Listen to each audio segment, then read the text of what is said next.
আসসালামু আলাইকুম, স্বাগত জানাচ্ছি শারমিন কিচেন অ্যান্ড ব্লগ চ্যানেলে আরও নতুন একটি রেসিপি দেখার জন্য। মাত্র 3টা ডিম ও মসুর ডাল দিয়ে তৈরি করে নিতে পারবেন অসম্ভব মজাদার একটি রেসিপি। তাহলে দেখে নেওয়া যাক কীভাবে তৈরি করতে হয়। প্রথমে এখানে আমি হাফ কাপ মসুর ডাল ভিজিয়ে রেখেছিলাম, এটা ভালোভাবে ব্লেন্ড করে নিয়েছি। মসুর ডাল পেস্টটা একটা বোলের মধ্যে নিয়েছি। এখন এর মধ্যে দিয়ে দেব 1/4 কাপ পেঁয়াজ কুচি, 2টা কাঁচামরিচ কুচি, 1/4 চা চামচ হলুদের গুঁড়া, 1/4 চা চামচ গরম মশলা গুঁড়া, 1 টেবিল চামচ ধনিয়া পাতা কুচি, স্বাদ মতো দিয়ে দেব লবণ, আর দিয়ে দেব 3টা ডিম। চাইলে ডিমের পরিমাণ কমিয়ে বা বাড়িয়ে নিতে পারেন।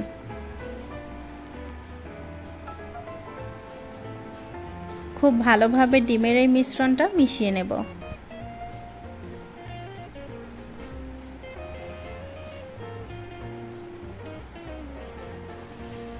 মেশানো হয়ে গিয়েছে।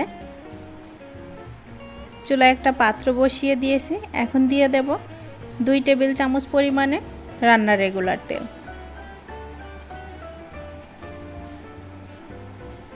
তেলটা গরম হয়ে গিয়েছে।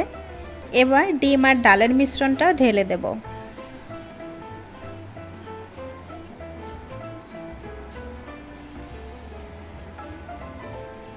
এবার একটা প্যাচুলা দিয়ে ডিমের মিশ্রণটা চারিদিকে সমান করে নেব।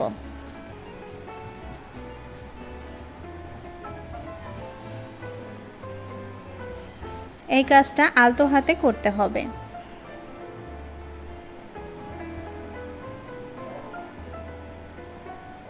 সমান করা হয়ে গিয়েছে। এবার একটা ঢাকনা দিয়ে ঢেকে 5-6 মিনিটের মতো কুক করে নেব। ফিরে এলাম 5-6 মিনিট পর। একটা প্লেটের সাহায্যে খুব ভালোভাবে উল্টিয়ে নেব। প্লেট ছাড়া উল্টাতে গেলে ভেঙে যাওয়ার সম্ভাবনা থাকে।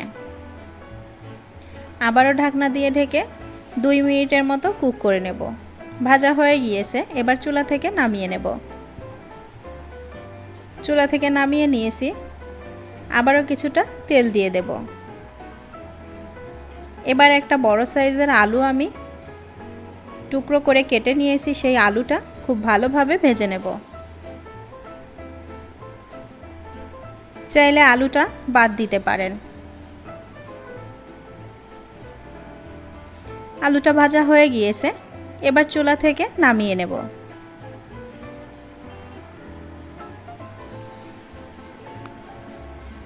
এখন দিয়ে দেব 1/4 কাপ পেঁয়াজ কুচি।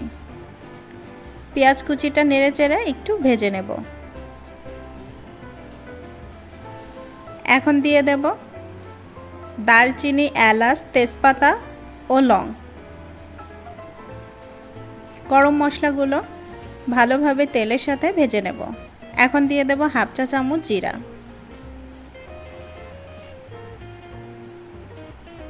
2টা দিয়ে দেব শুকনা মরিচ,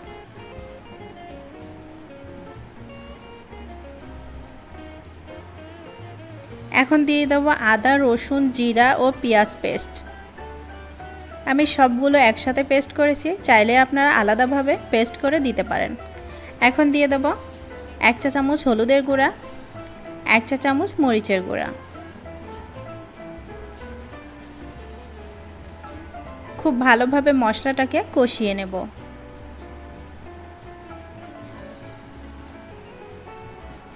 হালকা কষানো হয়ে গিয়েছে। এখন দিয়ে দেব স্বাদমতো কিছুটা লবণ।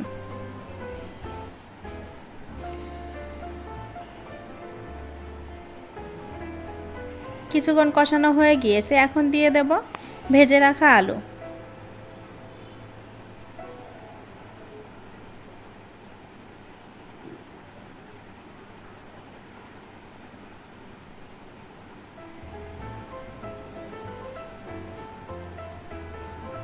হালকা একটু পানি দিয়ে আলুটাকে কষিয়ে নিতে হবে।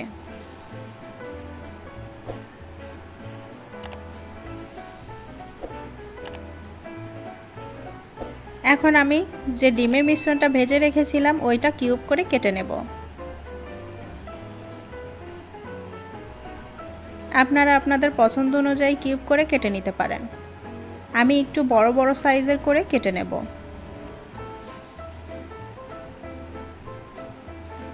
এটা অবশ্যই ঠান্ডা হলে কাটতে হবে, গরম অবস্থায় কাটতে গেলে ভেঙে যাওয়ার সম্ভাবনা থাকে। দেখেন এভাবে করে সবগুলো আমি কিউব করে কেটে নেব।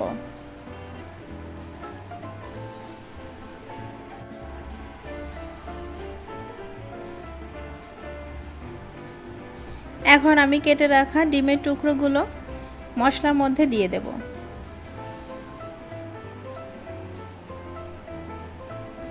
সবগুলো দেওয়া হয়ে গিয়েছে, খুব ভালোভাবে মশলার সাথে কষিয়ে নিতে হবে।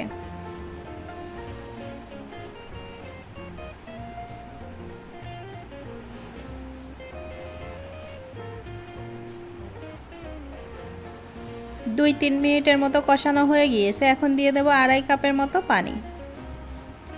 পানিটা দিয়ে খুব ভালোভাবে জাল করে নেব।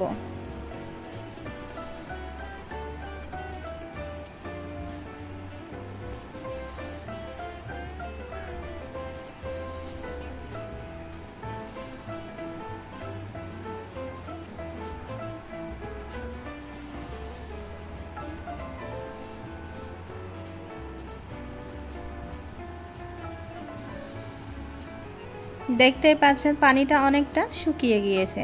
এখন দিয়ে দেব ভাজা জিরার গুঁড়া। জিরার গুঁড়াটা দেওয়ার পরে আবারও খুব ভালোভাবে মিশিয়ে নেব।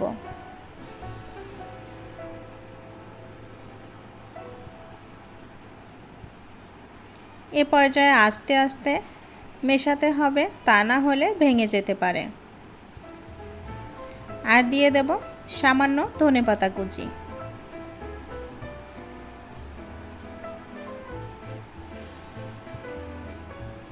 ধনেপাতা কুচিটা খুব ভালোভাবে মিশিয়ে নিয়ে এবার চুলা থেকে নামিয়ে নেব।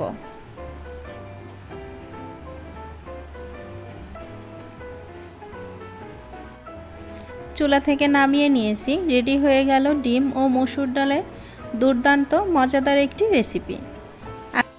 আমার রেসিপিটি ভালো লাগলে একটা লাইক দিবেন, ফ্রেন্ডস অ্যান্ড ফ্যামিলির সাথে শেয়ার করবেন আর সাবস্ক্রাইব করে পাশেই থাকবেন। আল্লাহ হাফেজ।